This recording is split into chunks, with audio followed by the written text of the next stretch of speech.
रोहित गुरुनाथ शर्मा, जिन्हें क्रिकेट की दुनिया में प्यार से हिटमैन कहा जाता है, ने अपनी लगन, प्रतिभा और अटूट संकल्प के बलबूते भारतीय क्रिकेट को नई ऊंचाइयों पर पहुंचाया है। उनकी कहानी एक मामूली पृष्ठभूमि से उठकर अंतर्राष्ट्रीय क्रिकेट के शिखर तक पहुंचने की एक प्रेरणादायक यात्रा है। यह वृत्तांत रोहित शर्मा के जीवन, उनकी चुनौतियों, उपलब्धियों और निजी जीवन पर प्रकाश डालता है, जो न केवल क्रिकेट प्रेमियों के लिए बल्कि हर उस व्यक्ति के लिए एक प्रेरणा स्रोत है जो अपने सपनों को साकार करना चाहता है। रोहित शर्मा का जन्म 30 अप्रैल 1987 को महाराष्ट्र के नागपुर के बंसोड़ में एक तेलुगु मराठी परिवार में हुआ था। उनके पिता गुरुनाथ शर्मा एक परिवहन कंपनी के गोदाम में देखरेख का काम करते थे, जबकि उनकी मां पूर्णिमा शर्मा आंध्र प्रदेश के विशाखापट्टनम से थी। रोहित का बचपन आर्थिक कठिनाइयों से भरा रहा। अपने पिता की कम आय के कारण रोहित को अपने दादा दादी और चाचाओं के साथ मुंबई के बोरीवली में रहना पड़ा। वे अपने माता पिता से, जो डोंबिवली में एक कमरे के घर में रहते थे, केवल सप्ताहांत में ही मिल पाते थे। रोहित का एक छोटा भाई विशाल शर्मा भी है। इन मुश्किल हालातों के बावजूद रोहित का क्रिकेट के प्रति जुनून कभी कम नहीं हुआ। उनकी मातृभाषा तेलुगु है और वे इसे आसानी से बोल सकते हैं। रोहित का क्रिकेट से पहला परिचय 1999 में हुआ, जब उनके चाचा ने उनका दाखिला एक क्रिकेट कैंप में करवाया। इस कैंप में उनके कोच दिनेश लाड ने उनकी नैसर्गिक प्रतिभा को पहचाना। दिनेश लाड, जो स्वामी विवेकानंद इंटरनेशनल स्कूल में कोच थे, ने रोहित को अपने स्कूल में दाखिला लेने की सलाह दी, जहां क्रिकेट की बेहतर सुविधाएं उपलब्ध थीं। रोहित ने बताया कि उनके पास स्कूल की फीस भरने के लिए पैसे नहीं थे, लेकिन लाड ने उन्हें 4 साल की छात्रवृत्ति दिलवाई, जिससे उन्हें एक भी पैसा नहीं देना पड़ा। यह रोहित के क्रिकेट करियर का पहला महत्वपूर्ण मोड़ था। शुरुआती दौर में रोहित एक ऑफ स्पिनर के रूप में खेलते थे, लेकिन लाड ने उनकी बल्लेबाजी क्षमता को देखते हुए उन्हें ओपनिंग करने के लिए प्रोत्साहित किया। रोहित ने हैरिस और Giles shield school cricket tournament में अपनी पहली ही पारी में शतक जड़कर अपनी बल्लेबाजी प्रतिभा का लोहा मनवाया। रोहित की प्रतिभा जल्द ही घरेलू क्रिकेट में चमक उठी। मार्च 2005 में उन्होंने वेस्ट जोन के लिए सेंट्रल जोन के खिलाफ देवधर ट्रॉफी में लिस्ट ए में पदार्पण किया, जहां उन्होंने 31 रन बनाए। उसी टूर्नामेंट में उन्होंने नॉर्थ जोन के खिलाफ 142 रनों की शानदार पारी खेली। 2006 में उन्होंने इंडिया ए के लिए न्यूजीलैंड ए के खिलाफ प्रथम श्रेणी क्रिकेट में पदार्पण किया, जिसमें उन्होंने 57 और 22 रन बनाए। रणजी ट्रॉफी में 2006-07 सीजन में मुंबई के लिए खेलते हुए उन्होंने गुजरात के खिलाफ 205 रन बनाए। 2009 में उन्होंने गुजरात के खिलाफ नाबाद 309 रनों की पारी खेलकर रणजी में अपना सर्वश्रेष्ठ प्रदर्शन किया।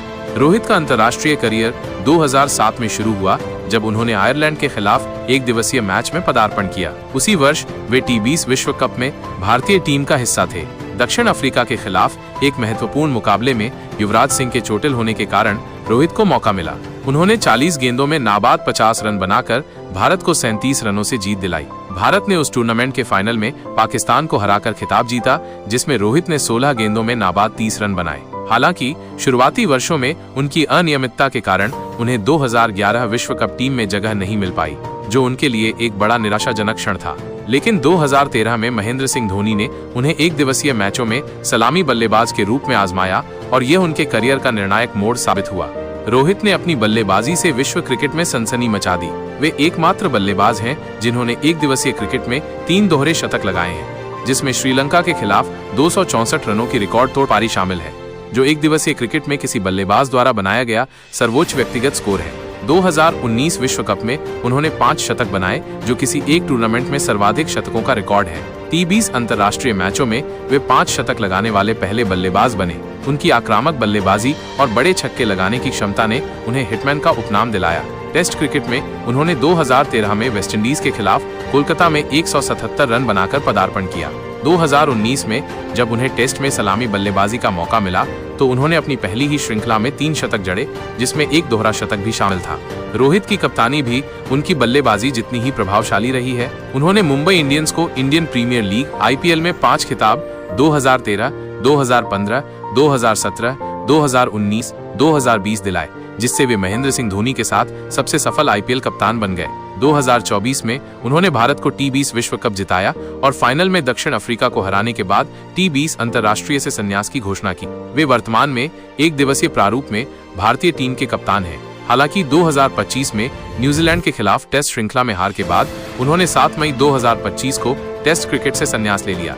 रोहित का निजी जीवन भी उनकी क्रिकेट यात्रा जितना ही दिलचस्प है। उन्होंने 13 दिसंबर 2015 को अपनी लंबे समय की प्रेमिका रितिका सचदे, जो एक स्पोर्ट्स मैनेजर हैं, से शादी की। दोनों की पहली मुलाकात 2008 में एक विज्ञापन की शूटिंग के दौरान हुई थी। 6 साल तक डेटिंग करने के बाद रोहित ने बोरिवली स्पोर्ट्स क्लब में रितिका को प्रपोज किया, जहां से उनके क्रिकेट करियर की शुरुआत हुई थी। उनकी बेटी समायरा का जन्म 30 दिसंबर 2018 को हुआ और 15 नवंबर 2024 को उनके बेटे आहान का जन्म हुआ। रोहित एक एगिटेरियन है और सहज मार्ग ध्यान तकनीक का अभ्यास करते हैं। क्रिकेट के अलावा रोहित सामाजिक कार्यों में भी सक्रिय रूप से भाग लेते हैं। वे वन्यजीव संरक्षण के प्रति जागरूकता बढ़ाने के लिए WWF इंडिया के राइनो एम्बेसडर हैं और people for the ethical treatment of animals पिटा से भी जुड़े हुए हैं। 2018 में उन्होंने नॉर्दर्न व्हाइट राइनो सूडान की मृत्यु से प्रेरित होकर संरक्षण के लिए एक जागरूकता अभियान शुरू किया।